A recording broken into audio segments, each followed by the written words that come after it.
This is Waukesha 1 reminding all students to keep their iPad case on. As a Waukesha student, your iPad came in a case with a simple rule. Keep the case on.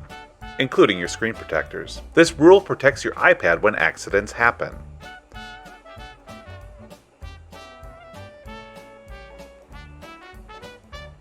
Even if other items are harmed in an accident, if you keep the case on, your iPad is protected when you keep the case on. Protect yourself from unnecessary fines due to iPad damage. Damaged screens with no iPad case? The student will pay for full screen repair, and that's expensive.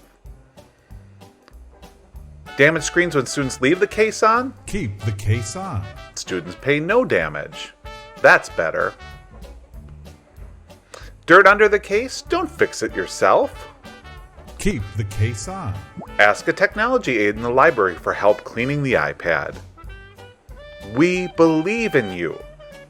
And the iPad is just one way we invest in you. We want you to focus on your learning, not on paying for fees and damaged devices. Keep the case on. And the screen protector too. So keep it simple and keep the case on. Waukesha 1, investing in you.